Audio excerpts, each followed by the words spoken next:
Good evening and welcome to This Is The Day. My name is Sarah Otieno. We are live on Family TV, also live on Family Radio, where the music does the talking. The WhatsApp number to use and text us from is 0786 316 316, SMS line 20316, and SMS is only 1 shilling, and on Facebook and Twitter at Family Radio 316. And today we get to know what is making headline in our country and across the globe. And we'll start with the COVID-19 update that was given today with the President Uhuru Kenyatta, who said in the last 24 hours 706 people were tested, that is 704, and out of that 19 tested positive. But the President also said we have some recovered cases. Listen in. Fellow Kenyans, our measures are slowing the rate the disease would be spreading, but we must be honest and say that there are still infections underway in nearly half of our counties. In the last 24 hours, we have conducted 704 tests, out of which 9 persons have tested positive for coronavirus. In that regard, the total number of persons who have tested positive now stands at 234. Fortunately for us, 53 persons have also turned negative and been discharged from hospital. We have lost 11 persons to this disease, and nearly 1,000 are still in quarantine. Well, we still have people in quarantine, but it is good news. We continue recording high numbers of people who are recovering from COVID-19. Now, the President also said and applauded actually the innovators who are coming up with different ways to help the Ministry of Health when it comes to curbing COVID-19. The innovators, the ones from Kenyatta University, and also the local industries across the country, he said they're doing a good job, and that is a plus to the industry and the market and the economy of our country. Listen in. We are grateful that we have seen innovation out of this crisis. For example, students at Kenyatta University need to be applauded for developing a prototype of an inexpensive ventilator for use in our local hospitals. Not to be left behind, other universities and technical institutions are also making remarkable progress in the local manufacture of medical technologies and equipment in support of our medical and public health needs that have arisen from COVID-19. Well, it indeed is good news from the President, and they are recognizing the people who've come together to help the country and the Ministry of Health fight the COVID-19 pandemic. But let us talk about the law enforcers and the government officers who are working together to make sure that during this time we are maintaining law and order. Now, dedication was called for from the President, and he said during this time we all must do our duties, including the police officers. But he also said something. If you're a police officer or a government officer that fails to play your role as expected by the government, then you will face the law. Here is more. We also salute our hard-working and dedicated law enforcement officers who are keeping Kenyans safe and orderly. However, I must note that every time a regulation is breached with the assistance of a government officer, it risks the lives of thousands of innocent Kenyans. And any officer who breaches his duty to implement the measures against the pandemic will be met with the harshest of sanction. You are meant to serve the people and to protect them, not to enable the selfish few to endanger the rest of Kenyans. If you are in charge of a police station or a county commissioner or a chief not doing your job, you must realize that there will be consequences. In the same breath, I also want to condemn in the strongest way possible those of us who can assault or interfere with law enforcement officers doing their job. And I want to reiterate once again that any such action will be met with the full force of the law. From the president himself, it is a directive that everyone should observe and make sure that they ensure the rules that have been put by the government and the Ministry of Health are observed, and even the law enforcers should do as per their responsibility. He also talked about some additional measures that the government is putting in place to help curb the spread and prevent the spread of COVID-19 from different counties. Remember, he said that almost half of the counties across the country are already affected with COVID-19 virus and have reported positive cases. So here are some of the additional measures. In the counties as well, these efforts should be coordinated jointly by our governors and county commissioners as the devolution continues to show its power to deliver to Kenyans. I want to applaud the work currently being undertaken by the Council of Governors, and indeed all individual governors in counties.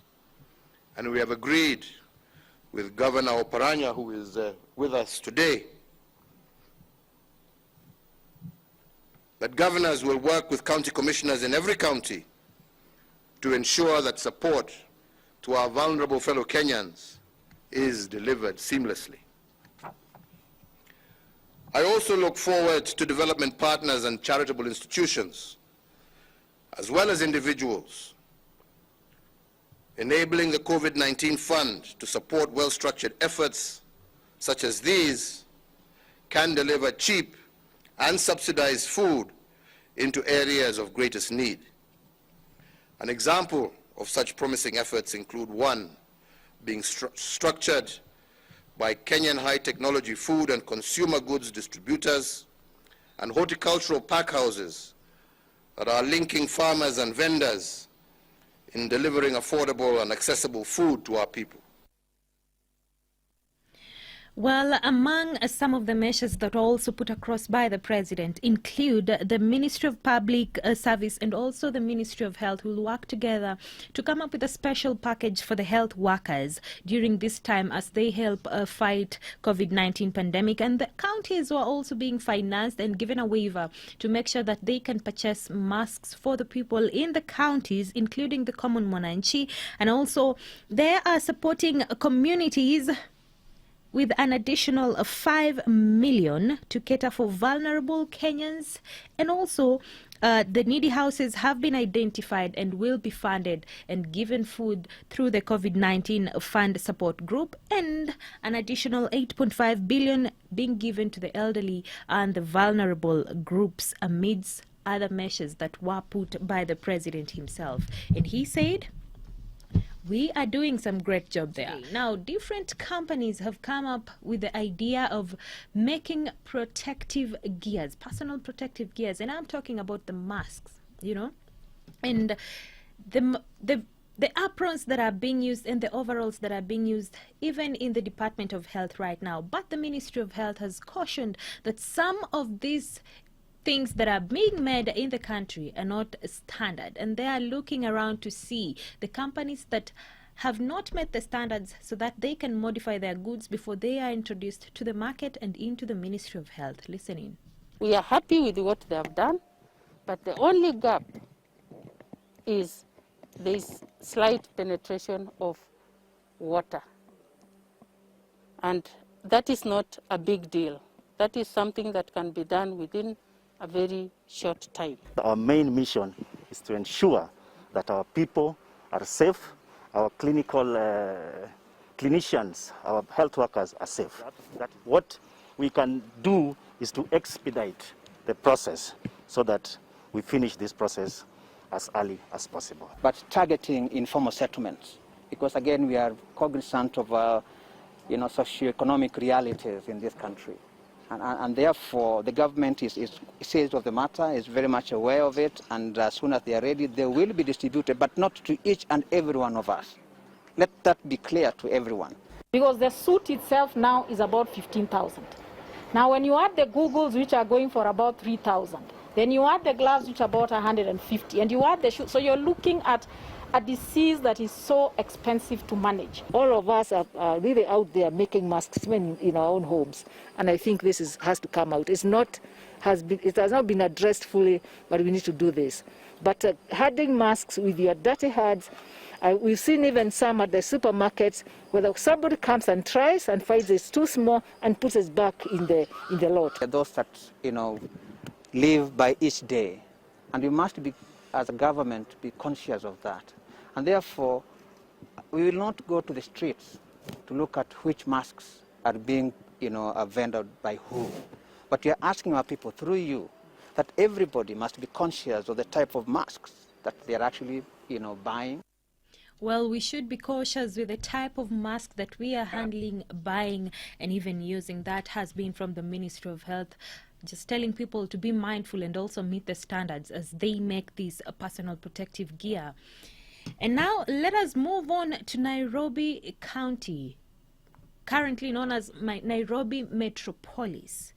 Well, during this time, hand washing is one of the requirements, and water supply is scarce across different parts of Nairobi. Well, that is about to change. The Water and Sanitation CS Cecil Kariuki came out yesterday to say that they are trying as much as possible to ensure that there is enough water supply across Nairobi County, and she pointed out that by the end of April there will be drilling and equipping of 20 boreholes across Nairobi to make sure that water supply is enough and sufficient across the county. Listen in. We have many boreholes in Nairobi today, going to over 5,000.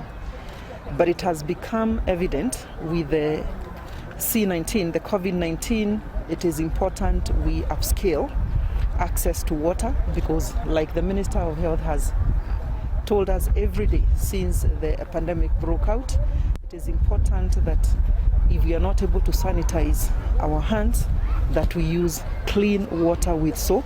A lot in terms of responding to the current pandemic will count for how we as the citizens behave, and therefore to ask and urge all of us to observe the directives that are routinely being given by the minister responsible for health in terms of social distancing, in terms of personal hygiene, in terms of presenting yourself in the event that you get any of the flu symptoms to the closest health worker. We have also seen some different hand washing points across the county that have been put by the county government, and also some people who've taken an initiative upon themselves to make sure that washing hands is a requirement and a necessity right now for Kenyans, and that is a good job. There is also the part of mass screening that was rolled out by the Ministry of Health starting the other day, and one of the counties that was put in the front line about this is Siaya County. And right now, and as the CS for Health Mutahi Kagwe said yesterday, mass screening has started in Siaya County after two more cases were reported in Siaya County. And this happened in the highway from Kisumu to Siaya, where the commuters were being tested for COVID-19. Now, this exercise was directed and led by the Director General of Health, of Ministry of Health, that is Dr. Patrick Amoth, amongst other leaders. And this is the experience they had. Our mission here today is basically a mission of support and solidarity with the people of Siaya County in the fight against COVID-19 pandemic disease.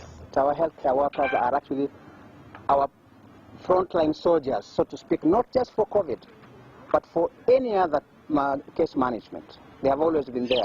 And therefore, we will do everything. But if you do not motivate them, then whatever you're doing will come to nothing. Bodaboda wamejaa hapa, wengi ni vijana. Tunapoangalia kuna idadi kubwa tu hawana face masks. Idadi kubwa tu haweki social distancing, lakini wako na viongozi hapo. Ina maana kwamba county commissioner anapokosa kuona basi ni kitu cha kawaida tu. Hapana. Vijana lazima muingie ndani kwa vita hivi. ili tuweze kushinda vita hivi. Bila vijana kuingia ndani na kina mama pia, itakuwa ni vigumu sana kuweza kushinda vita hivi. Where people have failed to honor the covenant of self-quarantine or mandatory quarantine by maintaining distance, by not staying in their rooms, by not washing hands, we will not hesitate to even extend it to 28 days or 36 days to be able to protect Kenyan people. We will go the whole hog. If you don't want to comply, we will force you. Well, from the spokesperson of the country, Sarah Suguna, and also the director of Ministry of Health, Patrick Amoth, they are doing as much as possible to make sure that people are tested and as much sample are required as possible for us to test more on the COVID-19 pandemic. And talking of the measures that have been put, social distancing is still a problem. We've had so many people battling to ensure that they keep the 1 to 1.5 meter distance apart from one person to the next. Well, this was clearly seen in Murang'a County during a time when the county officials were trying to distribute free masks to the people, and these people could not stand and literally went against the social distancing directive that was given by the President and the Ministry of Health. Mimi vile naona wale wananchi ambao hawasikii tuchukue hatua. Unajua huwezi kuona mtu anajinyonga na unakubali. Hata unasema unajua nilikuwa nimemwambia, sasa unaona amekufa. Wewe utakuwa ni wewe umemnyonga wewe. Bereni kabla atupatia mask tulikuwa tunajifunga handkerchief ama leso. Hivyo siku ya leo tuko na furaha vile ametupatia mask. Hii mambo ya kuomba iishe. Iwe sasa ni sheria. Kama mambo ya kutokaribiana ni sheria, hiyo ni sheria na iwe ni sheria. Lakini hii mambo ya watu wanaomba wengine, hiyo lazima tumalize. Sisi kama county tumeanza ujenzi wa wadi mpya, wing mpya ya ICU. Hiyo wing itakuwa na vitanda 35. Na hiyo ndio itakuwa ICU ile kubwa kabisa katika upande huu. Ile nyingine kubwa ambayo itakuwa zaidi kidogo ni ya Kenyatta Hospital. Na tumesema tunaijenga na siku 21. And from the governor of Murang'a County, Mwangi Wairia, he actually pointed out that right now it is about time that they enforce the law. And it's no longer a point of asking and requesting Kenyans to keep social distance. When it comes to the worst, he proposes that it should be enforced to Kenyans. All this in the aim of curbing the COVID-19. Remember the WhatsApp number that you can text in from is 0786 316 316. There has been a question that was asked by so many people. Should we pay rent or not? Well, there's also a bill that was tabled in Parliament by Nairobi Senator Johnson Sakaja. And one of the issues that this bill is supposed to address is on the issue of rent payment. Well, we have different organizations that have come to talk about this, and we have one by the name ISWK that said during this time it is only fair for landlords to negotiate with their tenants on how rent payment should be done. This is one of their leaders. We want to give it to the people of Kenya to look at it. Mr. Speaker, the bill addresses, among others, the declaration of a pandemic. And the Landlords and Tenants Association of Kenya, LATAC, directs all tenants not to pay rent until President Uhuru Kenyatta orders business to resume normal operations. Consequently, all the landlords must forthwith stop evictions, harassment, disconnection of water, electricity to tenants who are not in position to pay the rent of April, and thereafter with immediate effect until the government orders reopening of all the businesses in the country. And yenyewe nyumba itaoza, bado italeta pesa. Tuwa tunashindwa itakuwa namna gani, kwa sababu watu tulisimamishwa kazi, hatujui tutarudishwa kazi lini. Wengi hatujazoea pengine maisha hapa Nairobi. Lakini nashukuru kwa sababu walikuja wakakuwa na mpangilio, wakasema kwamba tusilipe rent kwa miezi miwili, wakasema kwamba hiyo rent ambayo tungelipa huu mwezi na mwezi ujao tukaweze kutumia kwa ajili ya kushughulikia jamii, kununua vyakula. Jua vile wakati iko chini, una shida hapa, unangangana, hakuna kitu unapata kitu kidogo tu. Bila siku tusikia ati amesema ametusemea rent, haki tulifurahi sana. Huyu ni mtu wetu wa kwanza wa kutoka kitambo, tunapelekana naye mzuri sana. Uchumi umekuwa gumu na tungefurahia sana vile ametuachilia hivyo. Kwa mwezi tunaokotanga 102,000. So vile amewaive rent ya April na May, we are talking about 204,000. Well, we have some tenants and some people who are enjoying the fruit and all the good things that come with waivering rent, because we have some landlords that have decided to waiver the rent, but others are still standing still on their ground that rent needs to be paid. Well, we also talk about the elderly during this time. Have you checked out on the neighbor who is an elderly person, a widower, and they need this food, the vulnerable groups? There is a group in Narok County by the name Narok Peace Association, and they came together to give food, clothing, the basic needs to vulnerable people, including the widows in different parts of Narok. And during this time, all they are saying is that they should not be left out and forgotten, as the country's economy is staggering. Wakati huu wa shida, viongozi mutokeleze ama mutoke tuwaone. Wakati huu ambao watu wanalia njaa, hebu tuone viongozi, our MPs, our governors, our women reps, our senators and the rest of the leaders wakiwa wanajitoa kusaidia watu wetu. Kibarua hakuna, kupata pesa ni shida, hata chakula ni shida. Ilikuwa na shida ya chakula na pesa, na nimeshukuru nimepata unga na mafuta. Twauliza ninio serikali iangalie vile itaweza kutusaidia, ama iongee na hao wenye nyumba itusaidie na kitu kidogo, hata kama ni chakula, hata kama ni tukatia rendi kidogo hivi ya nyumba.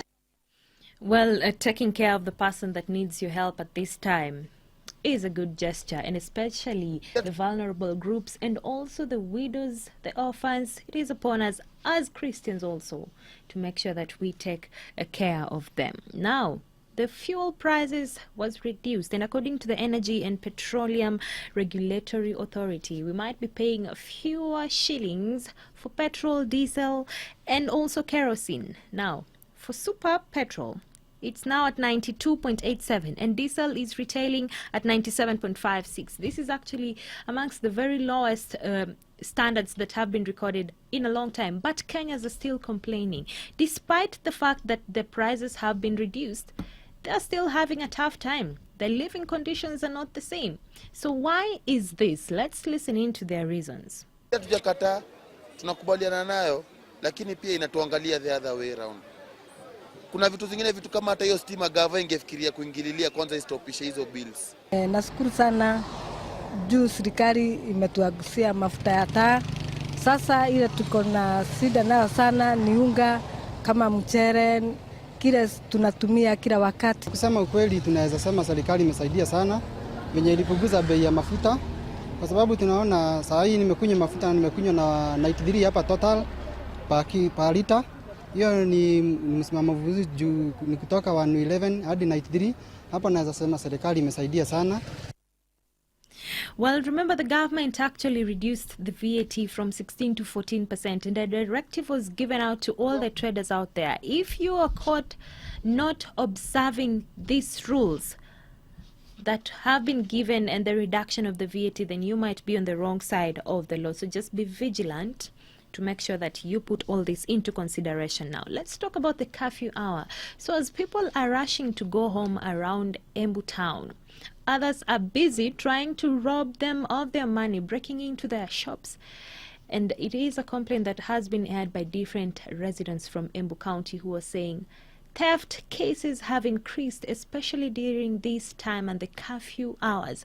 And they want the security officers and the police to look into this matter because it is growing out of hand.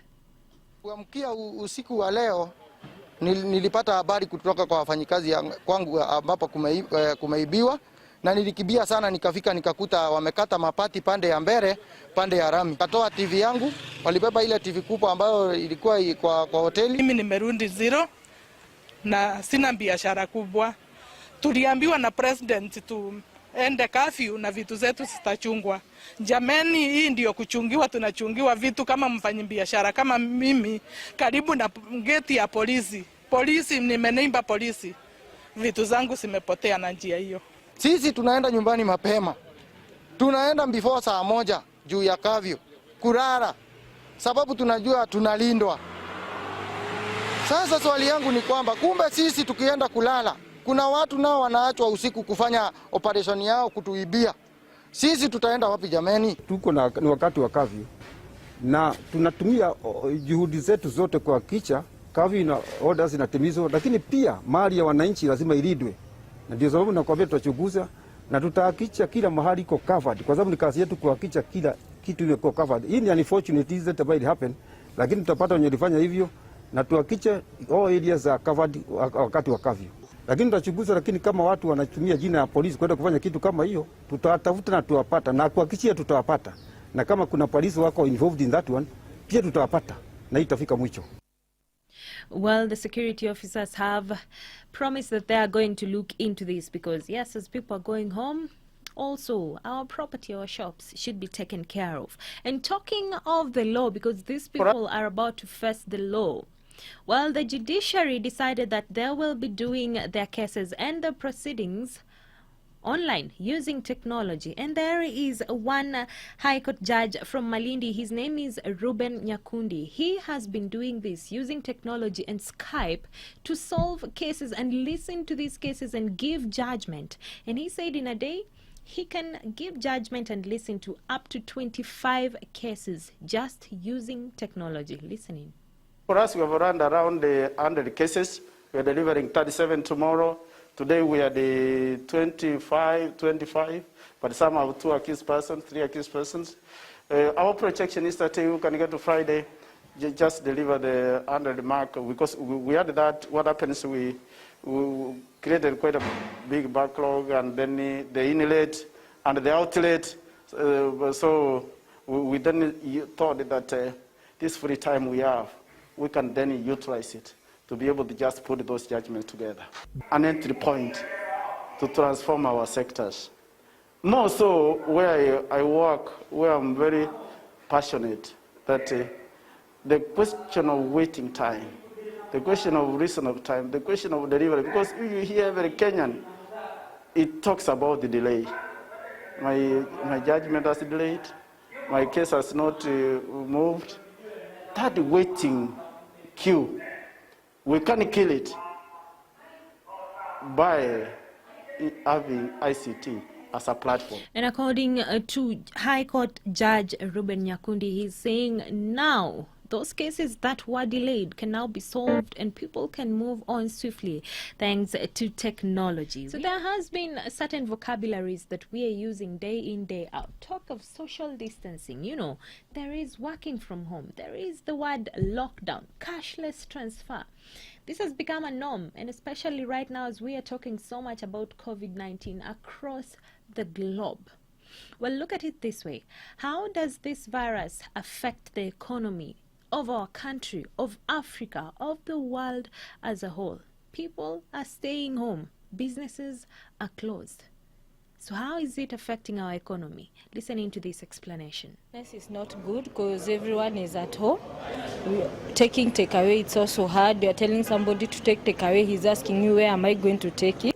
Even we cannot pay the rent, we cannot pay our staffs. But for now, even some of our staffs are at home. We are told if you want to come and work, you take half salary. Knowing that many countries rely on tourism, many countries also rely on export of raw commodities, and then a lot of the African economies rely on imports.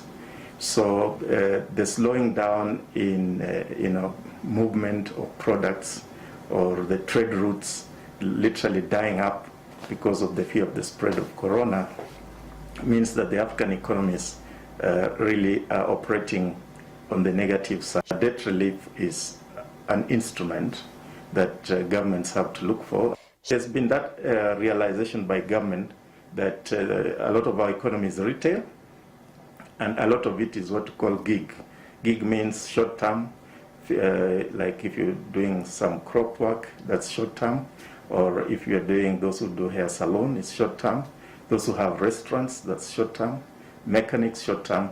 So the gig economy, you cannot copy Europe to say you are creating a lockdown, because we do not have the kind of jobs and job security that people in developed countries have. Well, the pandemic is not only affecting the small business persons in the country and across Africa, but also the country as a whole. Talking of tourism, and as the Economist has explained, it is greatly affected. Well, the WHO has announced that it is regretting the move by the US President Donald Trump to freeze its funding. And according to the Director General Tedros Ghebreyesus, he said that during this time it is sad that the US has decided to freeze their funding, taking note that they do not only take care of COVID-19 but also cater for other countries and other global pandemics and diseases. And this is what he had to say. Good evening everywhere you are.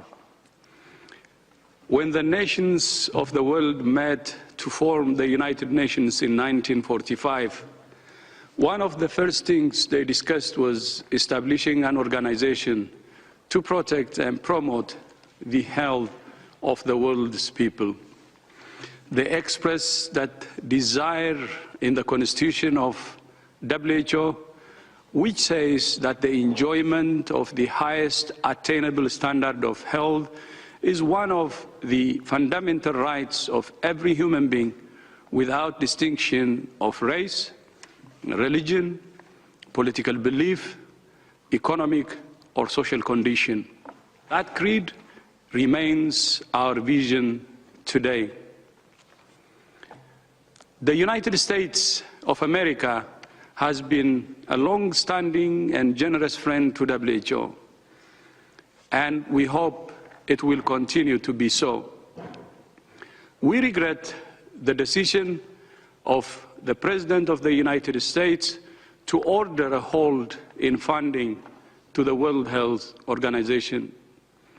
With support from the people and government of the United States, WHO works to improve the health of many of the world's poorest and most vulnerable people.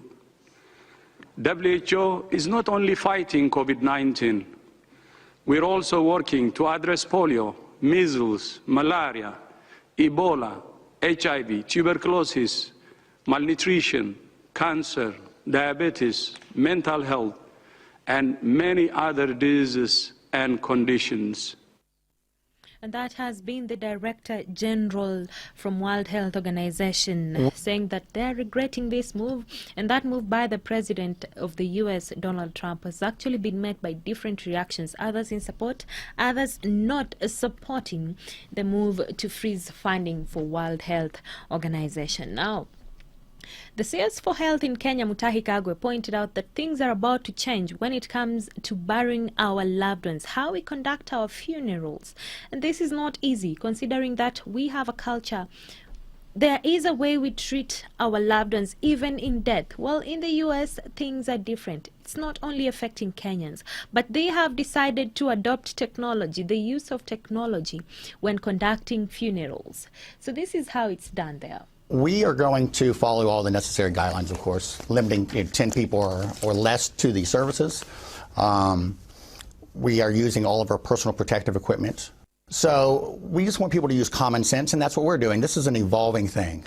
You know, the more we know, the better we are. But 6 feet away, 10 people or less, you know, we're just using, common sense. It's concerning to me and to the staff. So when we call the hospital or the place of passing, we always ask. And if the person does have it or has been exposed to it, we gown up, put gloves on, face mask, and that family that we have served, we have emailed. Families are understanding, so if we have to do everything through the email or Facebook Live or something like that, people are understanding. The family was able to follow us to the gravesite, but they had to stay in their car. And they saw us go ahead and bring their loved one out of the hearse and place it at the graveside. Well, clearly things are changing, and even as we bury our loved ones, yes. And the CS pointed out that we have to brace ourselves for some major changes. And talking of technology, can you imagine losing your life because of COVID-19 and succumbing to the disease and the virus without even saying goodbye to your loved ones? Well, there is a family of one guy that succumbed to the virus. His name is Alex Yuen, and he did not just die without saying goodbye. He used technology, and using a video call, he said goodbye to his family members. And now his son is explaining of how technology can be used to at least ensure closure with their loved ones, even as they battle the pandemic COVID-19. This is his explanation. Even though I wasn't present myself at the end, that brought a lot of closure for me. He died 2 hours later. Just wanted to emphasize that actually, because the family had been in the building for that final video call, the nurses kindly let his wife and my 2 sisters into the room for those final few seconds. And actually, being present together for those final seconds meant everything to them. And I'm so grateful that Matt Hancock has actually said that families should and can be allowed to be together at those final moments. But video calls and harnessing that technology, which is very, very simple, and boosting Wi-Fi to enable a strong signal, there are a number of simple things that we can all do.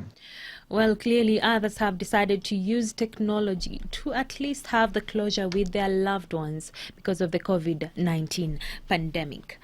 Well, a lot of people are trying to raise money to help the less fortunate, the vulnerable groups during this time, and also for the health workers. There is one guy, and he's 99 years old. Now, he's a war vet, the World War II. His name is Tom Moore. Tom is 99 years old, and he decided that he is going to raise money for the health workers. How is he doing that, being that old? He is walking around his home area, around his house, literally, also because of the lockdown, just around there, and from that, posting it online, he has raised more than 9 billion Kenya shillings, for that matter. This is how he's done it. When it started off, we didn't think it'd go anywhere at all. It was just a little family affair. But then when it started to take off, I think we were all amazed. I couldn't believe, and we still can't believe. As a global nation, we're looking for something to hold us together, and magically this has become it. Not exactly what we set out to do, but we're now sharing this with the whole world. This is the world's story, not ours. The difference that this is making is firstly, it's going straight to the front line of the NHS, the staff, the volunteers, the patients, and supporting them. So creating rest and recuperation centres for staff, is buying electronic devices like iPads for patients who are isolated to be able to speak to their families and friends. We've never had anything quite like this before. We've suffered with wars, but this is such, it's a global thing, and as we said before, it's invisible. It's something you can't get out and thump it and do anything like that. You've got to, as all the medical people are doing their best to get through, and we will get through. That I think everybody got to remember, we will get through eventually. Well, this is a war vet, and he's 99 years old, and he decided he will help the NHS in however way that he can. Doing what he does best and using his walker, he's just walking around and raising money to help during this COVID-19 pandemic. So it's a challenge to you. If he's 99 years and he can do that, then you can help in however way that you can. Doesn't matter how small it is, you can be of help to the next person. So help out. Thank you so much for tuning in to This Is The Day.